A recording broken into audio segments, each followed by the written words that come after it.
Estamos tratando un tema, hoy vamos a tratar un tema que tiene mucho que ver con nuestra sociedad, que tiene mucho que ver con nosotros mismos, y es el tema de las comparaciones. ¿Qué hacer con las comparaciones? Es impresionante como muchas veces nosotros mismos estamos ejerciendo todos los días decisiones que están basadas en lo que otros piensen de nosotros. Lo que pasa es que es un fenómeno inconsciente en muchas ocasiones y ni siquiera nos damos cuenta de ello. Como ejemplo, yo siempre he querido comprarme un bien de consumo, porque me gusta, ¿no? Bien, cuando yo he ido a pensar acerca de las razones auténticas por las cuales yo haría ese gasto, y me pongo a pensar realmente acerca de la autenticidad de la razón de esa compra, llego a la conclusión de ese es para que otros me vean. Pues qué bonita razón. ¿Es para que otros me comparen? Bien, bueno. No siempre tenemos la fortuna ni el descanso mental como para hacer estas autorreflexiones acerca de uno mismo. Pero si las hiciéramos, muchas de nuestras decisiones están simplemente basadas en, oye, ¿qué va a pensar el otro de mí mismo? ¿Qué se ha comprado el vecino que debo comprarme yo también? ¿Qué vacaciones ha tenido el otro que yo debo tener también? ¿Cómo viste el otro que yo también debo vestir? Hice un cartel allí en el aeropuerto, sé diferente a todos, y está con el mismo pelado, el mismo traje, la misma expresión que todos. Es terrible. Pretendiendo ser diferentes, nos parecemos tanto a los demás. ¿Por qué? Porque muchas de las cosas que hacemos están basadas en las comparaciones. ¿Qué estamos tratando en esta serie últimamente que estamos viendo? Estamos tratando el libro de Santiago. Bueno, no es un libro, es una carta realmente. Una carta que el hermano de Jesús, convertido a Jesús como el Cristo, una vez que lo vio resucitado, se hace líder de la iglesia en Jerusalén y escribe una carta. Esta carta la escribe, aunque no está muy claro el destinatario, pero fundamentalmente, aunque a todos los cristianos en general, muy fundamentalmente a aquellos cristianos que eran provenientes del judaísmo. En otras palabras, no se la estaba escribiendo a cristianos, sino a judíos que habían creído en Jesús como el Mesías prometido de Israel, el Cristo, el Hijo de Dios, que posteriormente fueron llamados de forma peyorativa cristianos en Antioquía. Bien, pues en esta carta, Santiago, que es un judío muy judío, un judío eminentemente práctico, siempre está pensando en si lo que yo sé no lo pongo en práctica, no me sirve de nada, que prácticamente era como se concebía la sabiduría en el mundo antiguo de Israel. Si yo lo que sé no lo pongo en práctica, será que tengo conocimiento, pero cero sabiduría. Todo lo pasaba a la práctica, y en su epístola, Santiago se le ve muy práctico, como precisamente era su hermano, y en sus enseñanzas se le ve muy gráfico, como precisamente también enseñaba a su hermano. Bueno, pues en estos consejos prácticos que nos da acerca de la vida, hemos tratado los tres primeros, y en esos tres primeros Santiago nos dice, es tan práctico que su epístola se podría titular como, o subtitular como, ¿qué hacer? ¿Qué hacer? Parece más un proverbio bien explicado que una carta a cristianos. ¿Qué hacer? Y en la primera vez estuvimos viendo cómo Santiago nos decía qué hacer cuando no hay nada que se pueda hacer, es decir, cuando nos sobrevienen problemas acerca de los cuales nosotros no podemos hacer nada, y nos da consejos cómo navegar a través de estas circunstancias en la vida, las aflicciones, las pruebas. Luego hay otro segundo gran grupo en el que Santiago nos dice qué hacer antes que no se pueda hacer nada. Él está apuntando a aquellos problemas, a aquellos conflictos que vienen como consecuencia de nuestras decisiones internas, y el resultado era vigila tu corazón. La tercera vez que estuvimos hablando, estuvimos tratando acerca del tema ¿qué hacer cuando sabemos lo que tenemos que hacer. Y Santiago decía, vamos a ver, si sabemos lo que tenemos que hacer y no lo hacemos, es como si una persona se levanta por la mañana, se mira al espejo, no hace nada al respecto, ni se ducha, ni se asea, ni se peina y se va a trabajar. ¿Le sirve de algo haberse mirado al espejo? Y en este sentido decía él, primero hemos tratado dos grandes bloques, aflicciones de este mundo. Uno, las que te vienen sin que tú las pidas. ¿Qué hacer? Otra, las que te vienen como consecuencia de las cosas que tú estás haciendo y la vida que has llevado. ¿Qué hacer para que esto no ocurra? Y ahora, antes de empezar lo que es eminentemente práctico en mi carta, antes de empezar a decirte qué cosas debemos hacer, te voy a decir una primera que es como una especie de paso entre una y otra, entre un bloque y otro. Y es, la primera cosa que tienes que saber controlar, que tienes que saber manejar, es tu ira y tu lengua. Porque si no eres capaz de manejar tu lengua en el sentido de no ser agrio, agresivo y no saberte controlar a ti mismo, si eso no lo controlas, el resto del cuerpo y el resto de las acciones, olvídate porque será imposible. Y así habla Santiago acerca de qué debemos hacer cuando sabemos lo que tenemos que hacer. Y hoy nos dice, primera cosa, práctica. Una vez que ya hemos tratado estos asuntos, primera cosa, primer ejemplo práctico de todos los que vamos a tratar en mi epístola. ¿Qué debemos hacer con las comparaciones? ¿Qué debemos hacer con la acepción de personas, con el favoritismo, con la parcialidad? Porque el favoritismo, la parcialidad y el favorecer a unos frente a otros no está sino basado en las comparaciones que hacemos. Comparaciones que no están basadas en causas justas, sino en cosas tan ridículas, pero tan importantes en esta sociedad, como en la sociedad aquella antigua, como cuál era tu posición, cuál era tu capacidad económica, cuál era tu estatus social, cuál era tu proveniencia, tu etnia, tus titulaciones académicas, tu físico, tu apariencia, tu comportamiento externo.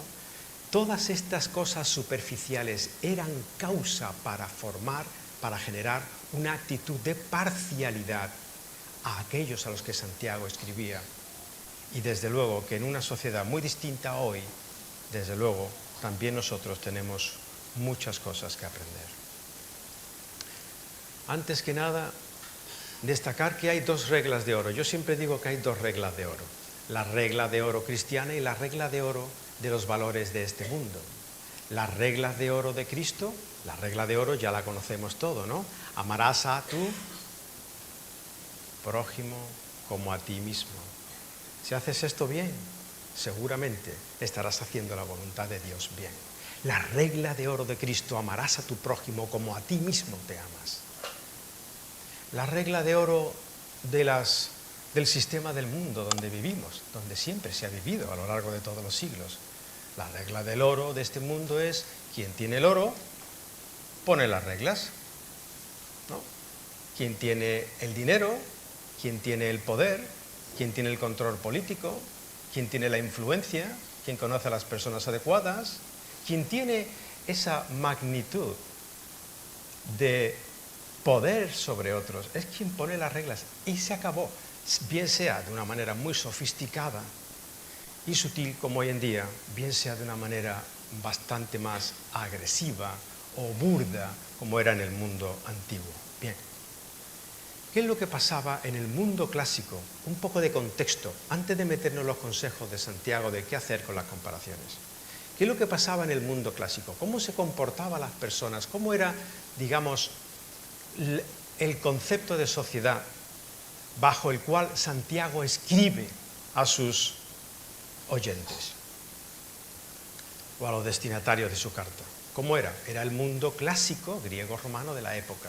Y aunque ya alguna vez lo hemos dicho, es muy importante volverlo a decir, porque si no sentamos el contexto, entonces tampoco podemos entender con exactitud las palabras que Santiago está diciendo a sus remitentes, a sus destinatarios. Bien, ¿cuál era el contexto? El contexto era que, como casi siempre en la vida, ahora también, y antes muchísimo más, tú podías vivir muy bien si eras hombre, libre y sano. y ya si tienes dinero, la repera en vinagre. Yo siempre viajo mucho, como sabéis, en todas las partes que voy, digo, hay que ver lo bien que se vive en cualquier parte si tiene dinero. Bueno, pues en aquella sociedad era una maravilla vivir, siempre y cuando fueras hombre, libre y sano. ¿Por qué? Porque la mujer en el mundo clásico que nosotros tanto admiramos desde ciertas perspectivas, y con razón, la mujer, ser mujer era un auténtico deporte de riesgo, como le llamo yo, no es lo de ahora, olvidaos. Las mujeres eran prácticamente una posesión, primero del padre y luego del marido.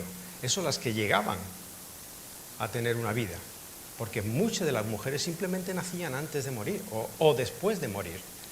Después de morir el padre, que tenía plena autoridad en aquel mundo sobre los hijos, decidía quiénes vivían y quiénes morían. Y ninguna familia prácticamente se permitía el lujo de tener más de una hija en la familia, porque cuando las niñas llegaban a ser productivas a la edad de los 10, 13 años, era cuando precisamente se casaban con matrimonios de conveniencia y eran cuando dejaban de ser productivas. Entonces, ¿yo para qué quiero un miembro de la familia que no me produce en un mundo agrario, en un mundo digamos, de economía muy primaria, donde hace falta una fuerza y una resistencia, mejor en los hombres? Muchas niñas simplemente eran expuestas en la calle o eran dejadas morir por la familia. Ese es el mundo clásico al que está hablando, en el que ellos se desenvolvían. Ya por no hablar de que cuando se daban eso en esos casamientos, las chicas tenían embarazos no deseados, a los cuales prácticamente con esa edad no se podía hacer frente, y mucho menos a los partos, y muchas morían. La arqueología está lleno de huesos de infantes, especialmente femeninos. Pero, ¿qué tal si eras esclavo? La palabra en el latín esclavo es la palabra res, que significaba cosa, porque eso era lo que un esclavo era considerado, una cosa, como mucho, un animal. Y de ahí deriva nuestra palabra res, que significaba cosa, de lo que nosotros hoy llamamos, por ejemplo, cabezas de res o ganado. Como mucho un esclavo era considerado un ganado, pero la palabra lo que designaba era una cosa. O sea, un esclavo era un bien de consumo de alguien que era su propietario. Y ese propietario tenía la exclusiva propiedad sobre la vida y la muerte de aquello que poseía, que era el esclavo. ¿Y qué tal si no estabas sano? ¿Qué tal si tenías una enfermedad, una atrofia, un problema o algo crónico? Se consideraba una pérdida de tiempo y dinero cuidar de un anciano. El término, los aspectos de misericordia que hoy los damos por, bueno, es parte de la humanidad porque somos misericordiosos. No. La misericordia, la equidad, la justicia, la dignidad humana, todos esos son valores cristianos que derivan a través de la huella que Cristo ha dejado en la impresión de la historia. Porque en el mundo clásico, quien tiene el poder tiene la gloria y punto. No hay más.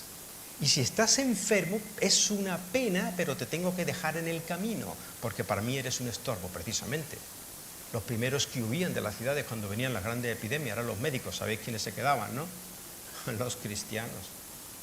Los cristianos. No me extraña que la gente se enamorara de la doctrina de Cristo y de los seguidores de Cristo, porque vaya ejemplo que daban. Sin embargo, así tenía que ser en el mundo clásico. Pero, ¿y dentro del mundo judío?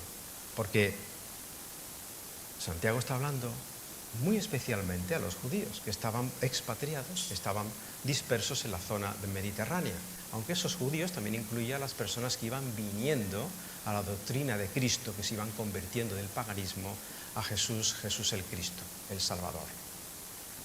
Bueno, pues, ¿cuál era el concepto de los judíos a quienes él está hablando? El concepto de los judíos, aunque en el Antiguo Testamento estas cosas no se enseñaban, desde luego que partes del Antiguo Testamento se podían coger de manera aislada de su contexto completo y se podían hacer doctrinas parecidas a aquellas que eran admiradas en el paganismo. De manera que los judíos hasta el día de hoy, desde hace siglos y milenios, tienen una oración por la mañana en donde dan gracias a Dios por diversas cosas. ¿Y sabéis por qué cosas dan gracias a Dios entre otras? Señor, Dios nuestro, Rey del universo, gracias, porque no me hiciste gentil, ni esclavo, ni mujer. Es a estos judíos convertidos a Cristo que Santiago, el hermano del Señor, está hablando y les está diciendo: yo sé los paradigmas y los parámetros por los que se mueve nuestro pueblo. Que nuestro pueblo ha abandonado la ley de Dios para transformarla en algo que es prácticamente paganismo en cuanto a quienes favorecemos, en base a comparaciones cuyos valores no son auténticamente los que Dios nos dejó en el Antiguo Testamento, sino aquellos que hemos ido impregnando de la sociedad donde vivimos. Yo sé qué está pasando en vuestras congregaciones. He recibido reportes y os escribo acerca de ello. Y así dice Santiago: hermanos míos, no tengáis vuestra fe en nuestro Señor Jesucristo como una actitud de favoritismo. Lo que está diciendo Santiago es: mirad, yo sé que somos judíos, que vivimos en unas costumbres paganas, que tenemos una manera de compararnos, una manera de establecer criterios, de favorecer a unos y de tener acepciones de personas. Todo eso lo sé yo. Pero mirad, tenéis que cambiar vuestra cabeza, vuestra manera de pensar. Pablo decía continuamente: renovaos, renovaos, renovaos. Y Pablo era el judío más convencido de su época. Bueno, pues este otro judío, Santiago, está diciendo: si de verdad creéis en Jesús, los parámetros que nosotros hemos traído a la fe no eran los auténticamente cristianos.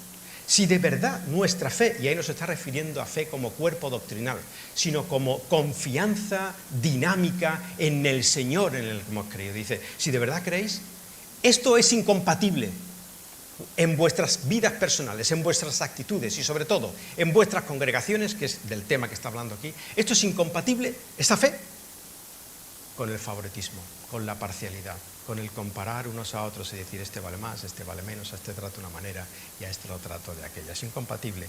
Y para mostrarnos hasta qué punto llega esa incompatibilidad, Santiago, en su manera tan gráfica de hablar, nos da una ilustración y unas razones. La ilustración la vamos a ver muy rápidamente y las razones las vamos a detener más, pero solamente en dos de las razones, porque Santiago aquí, en este texto, que no vamos a cubrir de manera completa, ni ahora, ni luego, de momento, porque no nos interesa el tema que estamos hablando, él da, entre otras razones, dos que vamos a considerar hoy. ¿De acuerdo? Bien, la ilustración. Es incompatible.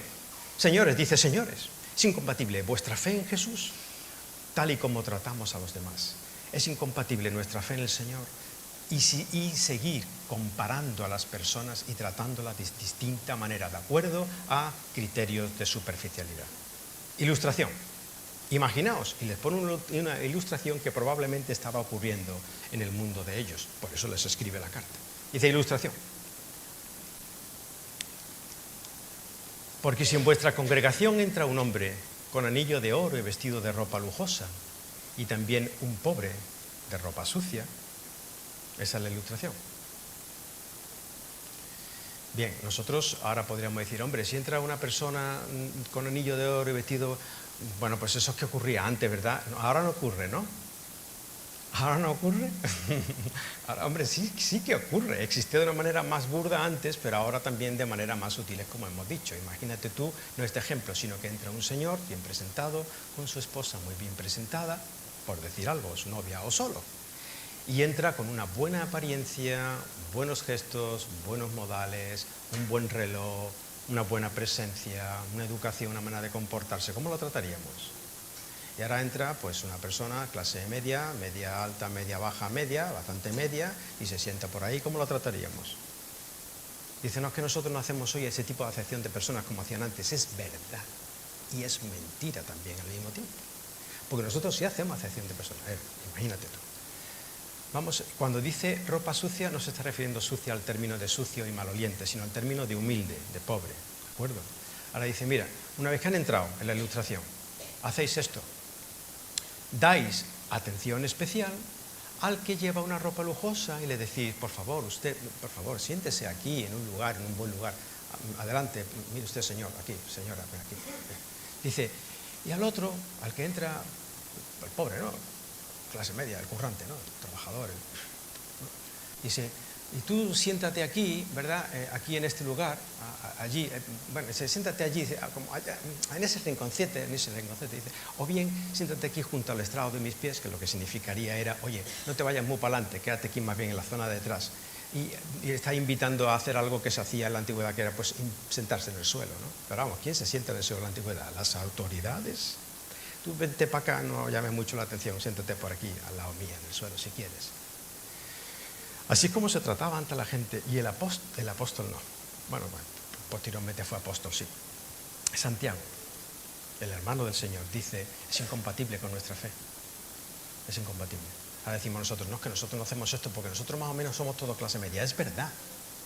Y estas divisiones no son tan notorias en el mundo occidental desarrollado, pero verá, si vosotros viajáis, y algunos de vosotros procedéis de países de Centroamérica, de Sudamérica, bueno, y ya no hablo de, bueno, ya por no vamos a hablar de aquellos países que, basados en la igualdad, ha hecho a todos tristemente decadente, pobre y súbditos y esclavos. ¿Vale? Pero no hay que irse ni siquiera ahí, sino que en muchas partes del mundo estos cambios, estos estratos sociales son muy significativos. Rebeca y yo estuvimos viviendo durante años en un país donde los estratos sociales eran muy marcados. Y cuando estuvimos viviendo en Estados Unidos, que vivimos en un estado sureño, las cuestiones raciales todavía estaban permanentes. Era muy marcado. Nosotros eso no lo tenemos aquí, no, pero tenemos lo siguiente. Dice, es que esto aquí no aplica. Sí aplica. Imaginaos que entra el presidente del gobierno ahora, independientemente de que os guste o disguste, entra el presidente del gobierno, y ¿cómo le tratamos? ¿Cómo le tratamos? ¿Va? ¿Qué va? No, mira para tu parte. No, el presidente, no. ¿Cómo lo tratamos? Señor presidente, buenos días, buenos días, buenos días. ¿Que viene usted con escolta? Ah, sí, buenos días. Bueno, qué sorpresa. Siente usted, por favor. ¿Te puedes quitar un momentito de ahí, por favor? Quítate tú. Viene, señor presidente, señor presidente, señor presidente. ¿O no? Imagínate tú que no es tan, señor presidente, el alcalde del pueblo, el alcalde, a quien hay que tratar con una dignidad. No, yo no digo que sea incorrecto esto, pero ¿cómo lo tratamos? Pues así. Bien. Ahora entra el currito de todos los días y ¿sabes? Del polígono. El currito. Entra ahí, se sienta, solo, con su mujer, con su novia, se sienta ahí, entre los dos. Igual. ¿Quién los saluda? ¿Quién los saluda? Imaginaos que entra Cristiano Ronaldo. Imaginaos que entra un vecino a quien alguien trae como amigo, ¿quién los saluda? Entonces, ¿nosotros tratamos con favoritismo? Oh, sí. Lo que pasa es que es sutil y no nos damos cuenta. Estamos tan embelesados en otras cosas que no nos damos cuenta de que comparamos, y en base a esas comparaciones injustas tratamos. Bien, esta es la ilustración que da. Dice, y os voy a dar razones. La ilustración de lo que está ocurriendo es esta. Pero esta fe que habéis tenido en el Señor es incompatible con este comportamiento comparativo y de favoritismo, de acepción de personas. Os voy a dar razones. Bueno, antes de dar razones, deciros, sois parciales y actuáis como jueces. Esos son malos pensamientos, no se alían con la voluntad de Dios. Os voy a dar las razones. Las razones. 2. Dice Santiago, o una forma de decir, ahora lo veremos. Lo que hacéis no va en línea con la actitud de Dios, ni es el ejemplo que sentó Jesús. Primera razón, no va en línea con la actitud de Dios, ni es el ejemplo de Jesús. Segunda razón, supone una desobediencia clara al mandato de Dios. Pero ese mandato de Dios es lo que supuestamente nosotros queremos cumplir, ¿no? Sí, bueno, pues es una desobediencia clara hacer cierto tipo de comparaciones y tener cierto tipo de favoritismos, bien sean conscientes a nosotros o inconscientes. Primera razón, no va en línea con la actitud de Dios ni con el ejemplo de Jesús. ¿Cuándo dice eso Santiago? Cuando dice así: hermanos míos, amados, escuchad, prestad atención, mirad bien. Porque estamos cargados de prejuicios, no nos damos cuenta y estamos desobedeciendo a Dios. Escuchad. No escogió Dios. Mira la actitud de Dios. ¿Tenemos nosotros la misma actitud? No escogió Dios a los pobres de este mundo para que fuesen ricos en fe y herederos del reino que Él prometió a los que le aman. No hizo eso nuestro Señor. No escogió Él a los que eran pobres. Y realmente lo que está haciendo Santiago es recordar aquello que había visto en su hermano cuando predicaba, o si no estaba, que era lo más probable que no estuviese porque sus hermanos no creían en él durante el tiempo de ministerio público de Jesús. Lo más normal es que aprendieran de su hermano, de sus enseñanzas, o escucharan de él por otros. Y lo que está haciendo es recordar lo que Jesús decía, lo que Jesús vivía. ¿Y qué es lo que Jesús vivía en este sentido? En el mundo de los judíos, donde Santiago está hablando y donde Jesús predicaba, habían unas claras diferencias sociales, como ya hemos visto. Una de ellas es que estaban los ricos y los pobres. Los pobres podían denominarse pobres en distintos sentidos, como ahora veremos, pero inicialmente pobres en el sentido de pobre económicamente. Bueno, pues estaban los ricos y estaban los pobres, como siempre han estado. En la cultura judía en la que Jesús se desenvolvía y en la que Santiago nos habla, el rico, el judío que era rico, ¿sabéis por qué era rico? Porque era bueno, porque cumplía la ley de Dios, porque era pulcro en la obediencia exacta de todos los mandamientos del Altísimo. Y como era bueno, le iba bien, Dios le favorecía. Los pobres eran pobres por alguna razón, ¿no? ¿Acaso Dios no quería favorecerle también a él? Sí, pero era pobre. ¿Y por qué? Pues porque Dios no favorece a aquel que no es obediente. Era malo. El pobre tenía una gran carga encima. Después de ser pobre era malo. Así es como se juzgaba. Cuando vino Jesús, Santiago se rebela contra todo esto de la misma manera que se rebeló Jesús. No como un rebelde, sino como un enseñador amante. Y se revela. ¿Por qué? Porque ¿cuáles eran las enseñanzas de nuestro Señor? ¿Qué le dijo al Señor a aquellos que venían de parte de Juan el Bautista? Le dice, decidle a Juan que a los pobres, aquellos que han sido desestimados de la sociedad, aquellos que sufren juicios de parcialidad por comparativas, decidle a Juan que a los pobres es anunciado el reino de los cielos, a los pobres. De hecho, Jesús dijo, no que sea imposible que un rico entre en el reino de los cielos. Es más, Dios lo quiere tanto para los ricos como para los pobres. Y habían ricos y pobres convertidos a Jesús antes de su muerte y después de su muerte y resurrección. Y así ha sido siempre a lo largo de la historia. Porque Dios no tiene esa predilección especial hacia nadie en particular. Pero sí es verdad que Jesús se dirigía más a los pobres porque era más prevalente en ello la predisposición de entender que por ellos mismos no podían, necesitaban. Entonces Jesús mismo llegó a decir, es muy difícil que un rico entre en el reino de los cielos, pero no es imposible, ¿eh? Con Dios todo es posible. Y es imposible porque tiene tantas cosas materiales, es decir, el mundo en el que nos desenvolvemos, porque hoy en día todos podemos considerarnos ricos, y como decía mi madre, hijo, cuando tú te sientas desgraciado, te voy a dar un secreto, mira siempre para atrás. ¿Tú te sientes desgraciado? Sí, bueno, mira para atrás. Mira la cantidad de gente en este mundo que no tiene ni la cuarta ni la décima parte de lo que tú tienes. Bueno, pues en este mundo de ricos es donde vivimos. ¿Hay necesidad de Dios? No, pues por eso decía el Señor, es difícil que un rico entre en el reino de los cielos. Otro tipo de necesitado, Jesús, era los enfermos. ¿Sabes por qué los enfermos estaban enfermos en la época de Jesús? Pues por la misma razón que los pobres estaban pobres, porque eran malos. De manera que el enfermo tenía otra doble condenación. Después de su enfermedad tenía el juicio comparativo de sus semejantes, de sus hermanos varones judíos, que creían que estaban enfermos porque Dios le había abandonado, porque él había pecado. lo cual podía ser, pero no en todos los casos. ¿Y qué dijo Jesús? Yo no he venido a los que se creen que están sanos. Los que están sanos no necesitan de médico, como muchos creen que están sanos, yo no he venido a ellos. Disculpa, he venido a los enfermos. Y cuando el Señor habla ahí de, fijaos, el Señor, Santiago, cuando Santiago está diciendo ahí, los pobres de este mundo, herederos del reino.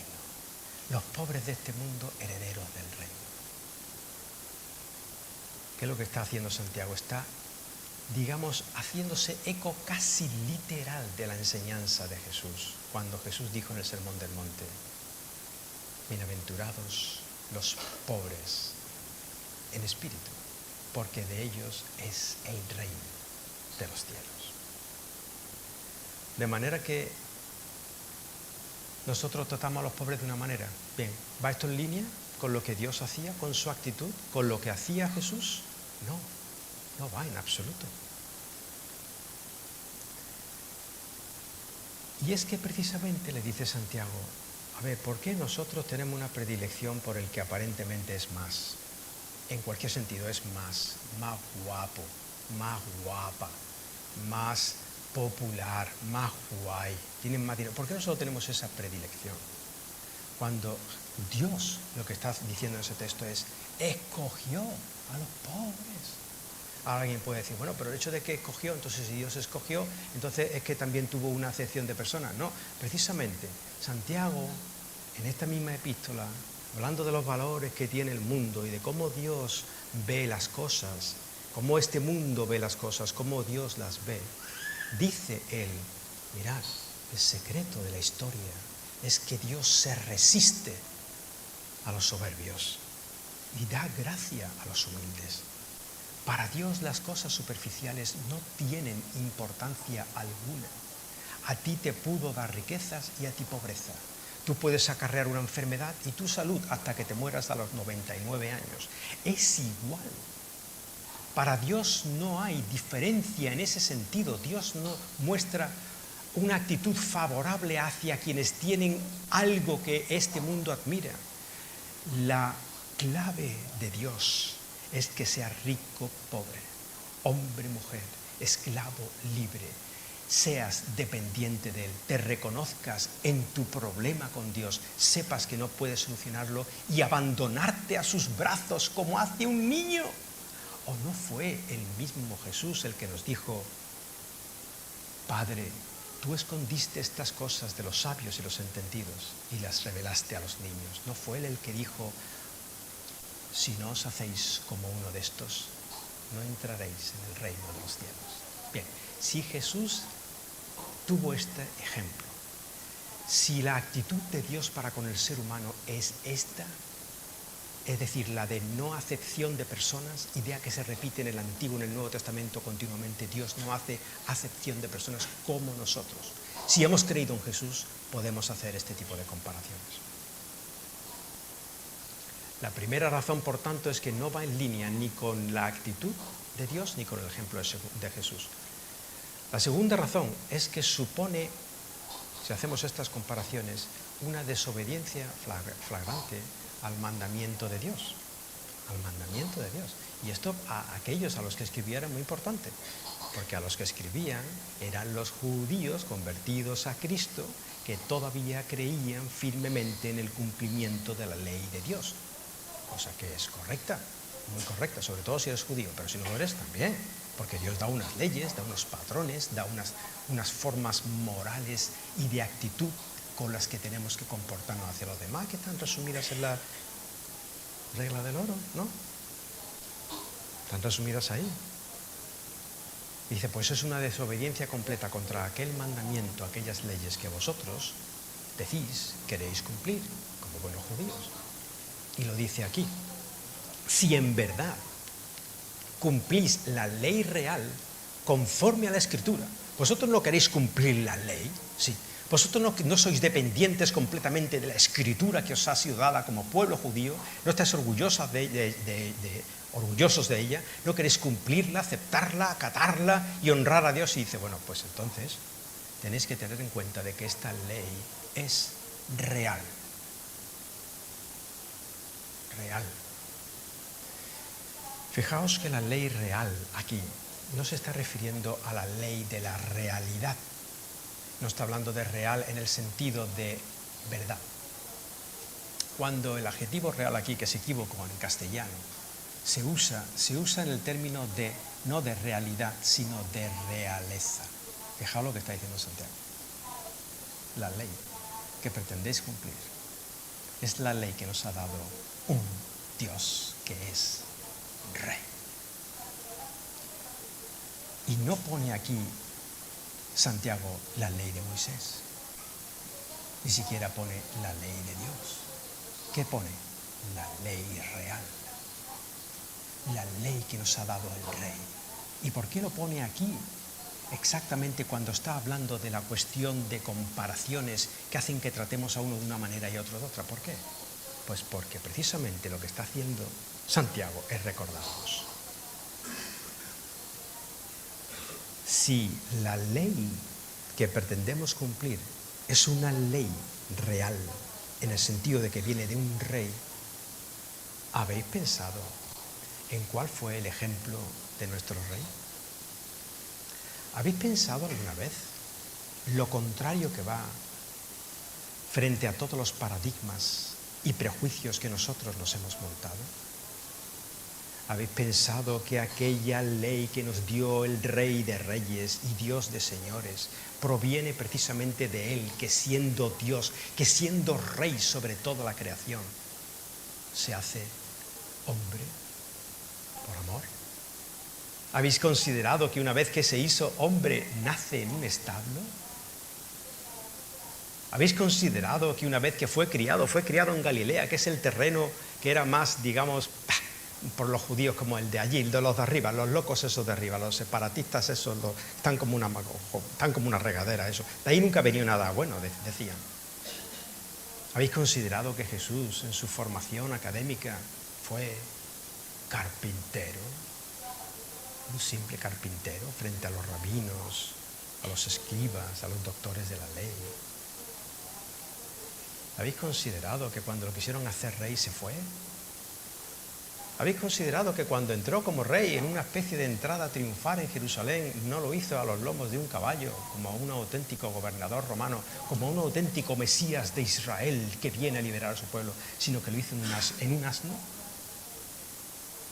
No, que los asnos eran considerados como animales dignos también. No.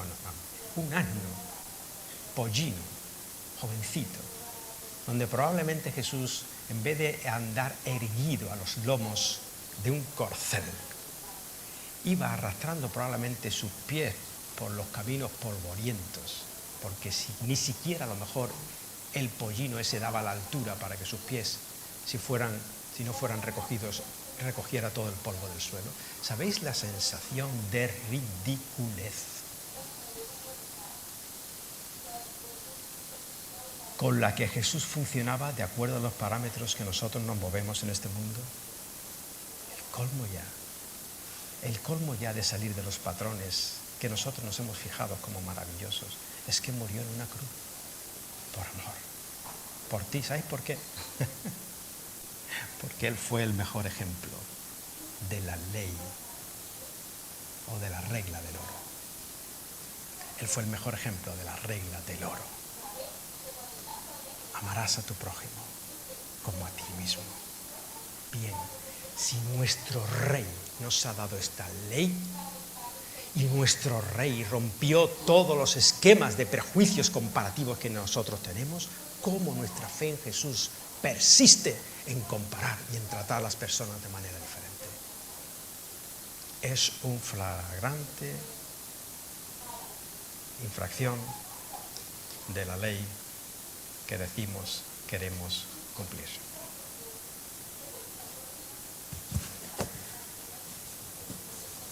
La ley real. ¿Por qué? Dice, es una flagrante infracción. ¿Por qué? Dice, porque cuando no estamos cumpliendo la ley real de acuerdo a los ejemplos que el Rey nos dio, no estamos haciendo lo que realmente Dios nos mandó a hacer desde muy en el Antiguo Testamento y que nos lo recalcó Jesús. Amarás a tu prójimo como a ti mismo. ¿Cuál es la antítesis de comparar a las personas y tratarla de acuerdo a lo que aparentan? ¿Cuál es la antítesis?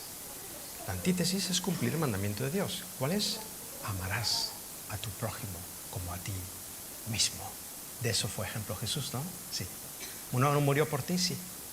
Bueno, pues eso es exactamente lo que tú tienes que hacer con otro. Esa es la antítesis de las comparativas y del trato favorable o de la acepción de personas. Amarás a tu prójimo como a ti mismo.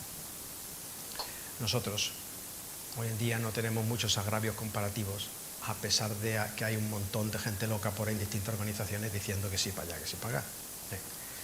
Si queréis agravios comparativos, tenéis que ir a auténticas zonas del mundo donde los hay. Ya os he mencionado algunos. Iros, por ejemplo, a Arabia Saudita, ¿no? Allí veréis agravio comparativo, pero tantos países en el mundo, en China, en el sudeste asiático, en África. Bien, pues, amarás a tu prójimo como a ti mismo. Es la antítesis de la parcialidad basada en las comparaciones, por un sencillo hecho. Cuando amas a tu prójimo como a ti mismo, no le haces daño. No le vas a hacer daño. Dices que no recuerdo el mandamiento. ¿Qué decía? No matarás. No si no hace falta que lo recuerdes. Ámalo. No vaya a ser que recuerdes el mandamiento y luego le trates mal, y aunque diga, no, yo no lo he matado, si no lo he matado, ¿no? Pero luego finalmente estés contra él. Era lo que denunciaba Jesús. O sea, has pensado mal, has hablado mal acerca de tu hermano, sí. Bueno, pues ya está, has infringido el mandamiento. Si amas, se acabó el tema. Si amas, estarás recordando de manera tácita todos los mandamientos de Dios. Amarás a tu prójimo como a ti mismo, porque el que ama no hace daño. ¿Y qué hace el que compara continuamente? El que vive en una actitud continua de comparaciones, no se da cuenta de que su vida está moviéndose bajo esos parámetros, haciendo daño. Está haciendo daño. Haciendo daño a los demás. Fijaos si se hace daño cuando hay agravios comparativos grandes. Hoy nosotros no tenemos este tipo de problemas en la sociedad en que vivimos, ¿no? Pero, por ejemplo, Martin Luther King, cuando estaba luchando contra los derechos de la raza negra en Estados Unidos, decía, tengo un sueño. En su discurso, I have a dream. Fantástico, que lo hay traducido, si queréis mirarlo, tengo un sueño, ¿no? En ese discurso, que creo que no fue muy retirado del momento donde lo mataron, digamos, de su momento de historia personal, ¿no? Donde lo asesinaron. En aquel discurso dijo, tengo un sueño, con esa capacidad oratoria que él tenía. Dice, tengo un sueño, y es que mis 4 pequeños un día vivan en una nación donde no sean juzgados por el color de su piel, sino por el contenido de su carácter. Cuando nosotros comparamos en base a superficialidades, hacemos daño, mucho daño, bien sea que esas comparaciones son sociales, sean personales, sean físicas, sean étnicas, sea de capacidades intelectuales, etcétera, etcétera, etcétera. Hacemos daño. Cuando los padres tratan de manera distinta a sus hijos, cuando los profesores tratan de manera distinta a sus alumnos, no estamos hablando por causas justas, sino por causas de apariencia, por causas superficiales que nosotros consideramos buenas o malas, pero que en realidad no tiene que ver con la esencia de su carácter. Estamos ejerciendo maldad y estamos haciendo mucho daño. Algunas veces decimos, bueno, pues esto en los ambientes cristianos, esto no existe, ¿no? Mirad, sí existe. Os voy a poner un ejemplo bueno y un ejemplo malo, ¿vale? No lo voy a poner de mí para que no me juzguéis. Lo voy a poner yo de otro y así quedamos todos limpios de pecado, ¿no? En una ocasión estuve en una ceremonia de graduación de estudios teológicos, ¿no? Y entonces los alumnos son invitados a que den un pequeño discursito, ¿no? De por qué han hecho eso, por qué están ahí, qué piensan hacer eso. En uno de los discursitos, entre otras cosas, poco brillante, poco llamativo, pero la persona dijo, estoy satisfecho, dijo algo así, como estoy satisfecho de cumplir con lo que mi padre siempre me enseñó. Era la primera vez que esa persona había adquirido una titulación oficial, semioficial, ¿no? La primera vez, ¿no? Por fin he hecho caso de lo que mi padre me dijo. Hijo, estudia para ser alguien. Bueno, lo que hay en el corazón de las personas solamente lo conoce Dios. Pero mejor no pararse mucho a preguntarse qué quiso decir aquello. Porque te para a preguntarse mucho, entonces te respondes, esta persona no está capacitada para servir a su prójimo. Porque lo que ha hecho ha sido para servirse a sí mismo y ser alguien. Confundía su persona con su nivel académico. Si eso era así, lo hacía mal. Bien, vamos a ver. Otro ejemplo, muy bueno. Este me cautivó. Estaba yo con un director de un seminario, de una organización teológica muy importante en España, conocida, muy importante. Y estaba en una conferencia en la universidad, ¿no? Y alguien le reconoce dentro del campo cristiano. Y entonces le dice, oye, tú eres el director de tal organización teológica, ¿no? Tal. Y respondió, no, yo no soy el director. Yo ejerzo ahora de director. ¡Wow! ¿Qué creemos? ¿Que esos pequeños detalles no tienen importancia? Tienen. Yo luego le pregunté, digo, oye, ¿tú por qué has dicho eso? ¿Por qué no he dicho, sí, yo soy el director? Dice, mira, Antonio, que jamás confundan quién yo soy con el cargo que tengo. Que jamás lo confundan. Eso es lo que no hace Dios con nosotros. No confunde el cargo que tenemos con quiénes somos. Nosotros lo confundimos continuamente. Y por eso tratamos a las personas de manera distinta. Esto se amplifica en el mundo, esto que es, digamos, de nivel congregacional, que es el momento y lo que está tratando Santiago aquí, a nivel de congregación, tiene que ser verdad a nivel personal. Porque nosotros, ¿cómo vamos a traer a la congregación lo que no aportamos como personas? Nosotros somos como congregación lo que traemos como personas. Entonces, si esto es así como personas, tenemos que pensar si nosotros estamos amando al prójimo como a nosotros mismos, sin comparaciones, sin agravios, con un trato completamente igual y no basado en situaciones de apariencia o influencia o dinero o etcétera. Porque estas cosas en nuestro mundo se han potenciado terriblemente a nivel personal. Lo que aquí está tratando Santiago a nivel congregacional, eso se ha explotado en nuestra sociedad de una manera impresionante a través de los medios de telecomunicación. Solamente hay que encender algunos canales para ver las cosas que ponen, todo el tiempo comparando, y sobre todo a través de las redes sociales. Lo que hacemos a través de las redes sociales es dar la impresión de lo que no somos. Es confundir nuestra identidad. Es buscar ese número de likes que nos haga sentir algo acerca de nosotros mismos para que los demás nos vean. Vivimos completamente esclavizados a lo que el otro piense de mí. ¡Qué tragedia! No solamente tú haces daño, likes. No es que alguna vez lo haga y tal, pero muchas veces, yo no sé de qué va el rollo ¿verdad? No, de verdad no tengo redes sociales, pero algunas veces me siento en un transporte público y veo al joven que está al lado mío. Likes.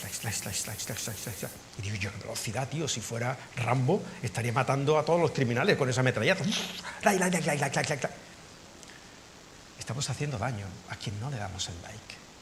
Y nosotros, sin querer, inconscientemente, estamos cayendo en un mundo comparativo donde necesitamos el like. ¿No será esto un factor contributivo a tanta ansiedad que vive la juventud en nuestra sociedad? Como enfermedad anticipatoria de tantos suicidios que están habiendo. Vivimos esclavos. A nivel personal, lo que está hablando Pablo, Santiago. Si simplemente hacéis una búsqueda rápida de lo que psicológicamente puede significar vivir en este mundo de las comparaciones, encontraréis cosas como esta. Os leo de manera aleatoria.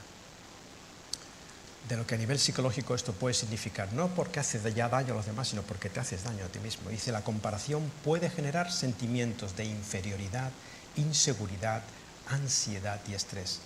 Cuando nos comparamos con los demás, estamos estableciendo un estándar de éxito y felicidad que es ajeno a nosotros, lo cual puede llevar a una sensación de fracaso y desesperanza. Te estás comparando con alguien que no eres tú, que es ajeno a ti, no tiene nada que ver, no es comparable, pero lo hacemos. El consejo en psicología es que la única comparación válida es con respecto a mí mismo. ¿Cuáles son mis fortalezas, mis debilidades? ¿Qué debo hacer yo conmigo? Esa es la única comparación válida. La otro tipo de comparaciones con los demás, en base a los cuales tratamos a los demás, en base a los cuales esperamos que nos traten a nosotros, ese tipo de comparación nos lleva, fijaos, nos lleva a rechazar quiénes somos, resultando dañina para nosotros y para nuestra autoestima. Nos lleva a rechazar quiénes auténticamente somos. La comparación en sí misma es una gran equivocación y sus efectos pueden ser devastadores para la estima de aquel al que juzgas o para tu propia estima si vives en ese mundo. Pero aún nos hace sentirnos mejores o peores en relación a aquello que estamos comparando, y eso nos provoca una distorsión de nuestra propia imagen. Si te comparas con otros y resultas favorecido, que caes en el orgullo, y si te comparas con otros y resultas desfavorecido, que caes en la desesperanza. De una manera u otra, dicen aquí los psicólogos, es perjudicial y desfigura la identidad propia del individuo. En otras palabras, como yo le diría, es así. Las comparaciones son auténticas máquinas diseñadas para quitar la alegría de ser quien tú eres, de ser lo que Dios te ha hecho ser, con tus virtudes y tus defectos. Te quita esa alegría. De manera que si mostramos favoritismo, piense a nivel personal, familiar, laboral, congregacional, que es el tema que está tratando aquí Santiago, cometemos pecado y somos culpables, transgredimos la ley que habíamos dicho antes. Por tanto, Santiago dice, hablad y haced, que es lo que estuvimos viendo la vez pasada. ¿Cómo hablas? Es lo primero. Y ahora luego, ¿qué haces con tu vida? Como los que habéis de ser juzgados por la ley de la libertad. No es que al creer en Jesús ya no tengamos ley, es que la ley de Jesús es la de amar al prójimo. Es muy amplia, pero es muy exigente. Ante una sociedad a la que escribe Santiago, donde gracias Señor, Dios nuestro, Rey del universo, porque no me hiciste gentil, ni esclavo, ni mujer. La realidad que Pablo el apóstol y que el mismo Santiago están exponiendo aquí, que es, dice el apóstol Pablo, otro judío convencido que llegó a reconvencerse, llegó a transformar su mente, dijo él, no hay judío ni griego, ya no hay judío ni griego, no hay ya esclavo ni libre, no hay hombre ni mujer, porque todos sois uno con el mismo valor en Cristo Jesús. ¿Sabéis que esto era revolucionario? En la época clásica. ¿Sabéis que esto incluso puede ser revolucionario hoy en día?